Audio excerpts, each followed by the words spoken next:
ഇത്ര വലിയ പണി വരുമെന്ന് വി ഡി സതീശൻ സ്വപ്നത്തിൽ പോലും കരുതിയിരിക്കില്ല.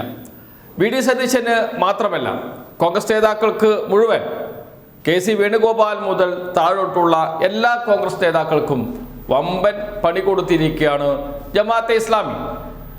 ഇനിയിപ്പോൾ കോൺഗ്രസ് നേതാക്കൾക്ക് മാത്രമാണോ? അല്ല. മുസ്ലിം ലീഗ് നേതാക്കൾക്ക്, UDFിലെ എല്ലാ ഘടകകക്ഷികൾക്കും നല്ല പണിയാണ് കൊടുത്തത് ജമാഅത്തെ ഇസ്ലാമിയുടെ മുതിർന്ന നേതാവായ ഷെയ്ഖ് മുഹമ്മദ് കാരക്കുന്ന്. അദ്ദേഹത്തിൻ്റെ ഫേസ്ബുക്ക് പോസ്റ്റ് 2 ദിവസം മുമ്പത്തെ ഫേസ്ബുക്ക് പോസ്റ്റാണ്, പക്ഷെ ഇപ്പോഴാണ് ചർച്ചയായി മാറിയിരിക്കുന്നത്.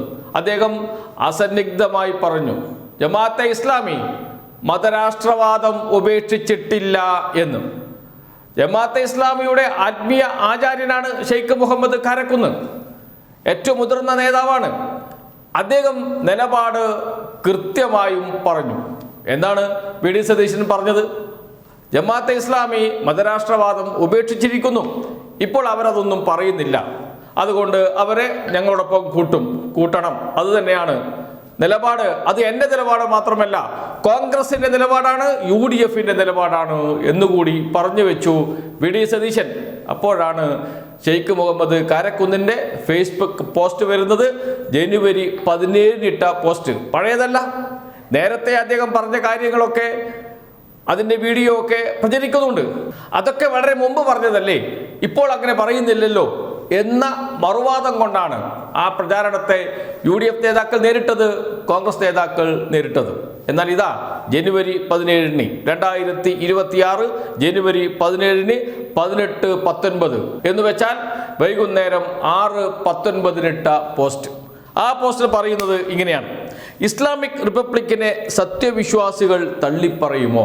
ഇതാണ് തുടക്കം അതിൻ്റെ ഫേസ്ബുക്ക് പോസ്റ്റിൻ്റെ തലക്കെട്ട്. ഇസ്ലാമിക് റിപ്പബ്ലിക്കിനെ സത്യവിശ്വാസികൾ തള്ളിപ്പറയുമോ? അത് കഴിഞ്ഞ് അദ്ദേഹം പറയുകയാണ്, പ്രവാചകനാണ് ഇസ്ലാമിക് റിപ്പബ്ലിക്കിൻ്റെ സ്ഥാപകൻ, അതിൻ്റെ ആസ്ഥാനം മദീനയായിരുന്നു, ഒരു തുള്ളി ചോര പോലും ചിന്താതെയാണ് അത് സ്ഥാപിതമായത്. അതിൻ്റെ നായകനെ അന്നാട്ടുകാർ സ്വാഗതമോദി സ്വീകരിക്കുകയായിരുന്നു, തങ്ങളുടെ ഭരണാധികാരിയാക്കുകയായിരുന്നു, തങ്ങളുടെ നാടിന് അദ്ദേഹത്തിൻ്റെ പേര് നൽകുകയായിരുന്നു. മദീനത്തു നബി അത് ഒരു ആദർശാധിഷ്ഠിത മാനവിക ബഹുസ്വര രാഷ്ട്രമായിരുന്നു. അവിടുത്തെ മുസ്ലിം ജനസംഖ്യ 15% മാത്രമായിരുന്നു.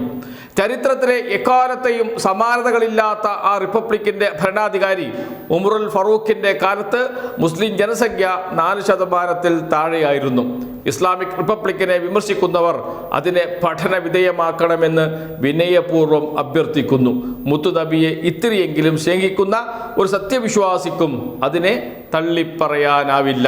മുത്തുനബിയെ ഇത്തിരിയെങ്കിലും സ്നേഹിക്കുന്ന ഒരു സത്യവിശ്വാസിക്കും അതിനെ തള്ളിപ്പറയാനാവില്ല എന്ന് വെച്ചാൽ ജമാഅത്തെ ഇസ്ലാമിക്ക് മതരാഷ്ട്രവാദമുണ്ട്, മതരാഷ്ട്രവാദത്തെ തള്ളിപ്പറയാൻ കഴിയില്ല ഒരു ജമാഅത്തെ ഇസ്ലാമിക്കും എന്ന് മാത്രമല്ല ഒരു സത്യവിശ്വാസിക്കും കഴിയില്ല എന്ന് ഉറപ്പിച്ചു പറയുന്നു ഷെയ്ഖ് മുഹമ്മദ് കാരക്കുന്ന്.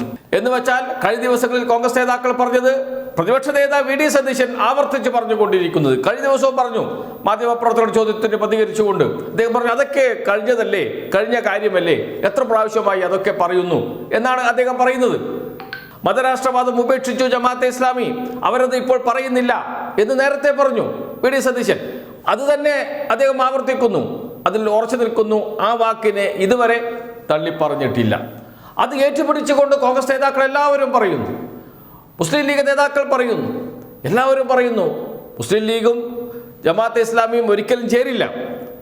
അവർ ചേർന്ന് നിൽക്കുകയാണ്. ഇപ്പോൾ ഒറ്റ ലക്ഷ്യമേ ഉള്ളൂ, അധികാരം വേണം. അത് തന്നെയാണ് ജമാഅത്തെ ഇസ്ലാമിയുടെയും ലക്ഷ്യം. വെറുതെയല്ല AK ബാലൻ പറഞ്ഞത്, UDF അധികാരത്തിൽ വന്നാൽ ജമാഅത്തെ ഇസ്ലാമി ആഭ്യന്തര വകുപ്പ് കൈകാര്യം ചെയ്യുമെന്ന്. അതിലേക്കാണ് കാര്യങ്ങൾ പോകുന്നത്. ഇപ്പോൾ ഉറപ്പിച്ച് ഷെയ്ഖ് മുഹമ്മദ് കാരക്കുന്നും അത് പറഞ്ഞിരിക്കുന്നു എന്ന് മാത്രമേ ഉള്ളൂ. മതരാഷ്ട്രം തന്നെയാണ് ഞങ്ങളുടെ ലക്ഷ്യം, ഒരു സത്യവിശ്വാസിക്കും അത് തള്ളിക്കളയാൻ കഴിയില്ല എന്ന് ഉറപ്പിച്ച് പറയുന്നതോടുകൂടി കോൺഗ്രസ്സുകാർ ഇനിയെന്ത് പറയും? പ്രതിപക്ഷ നേതാവ് വി ഡി സതീശൻ ഇനിയെന്ത് പറയും? കോൺഗ്രസ് നേതാക്കൾ മാത്രമല്ല, മുസ്ലിം ലീഗ് നേതാക്കൾ, പാണക്കാട് സാദിഖ് അലി തങ്ങൾ, PK കുഞ്ഞാലിക്കുട്ടി ഇനി എന്ത് പറയും? നാളെ തന്നെ പ്രതികരിക്കേണ്ടതുണ്ട് നേതാക്കൾ. അതല്ലെങ്കിൽ നമ്മുടെ മാധ്യമപ്രവർത്തകർ നേതാക്കളുടെ വൈറ്റെടുക്കാൻ പോകുമ്പോഴെങ്കിലും ഇതൊന്ന് വായിച്ച് ചോദിക്കണം. ഒരു പ്രതികരണം ആരായണം നേതാക്കളോട്, കോൺഗ്രസിൻ്റെയും മുസ്ലിം ലീഗിൻ്റെയും നേതാക്കളോട്.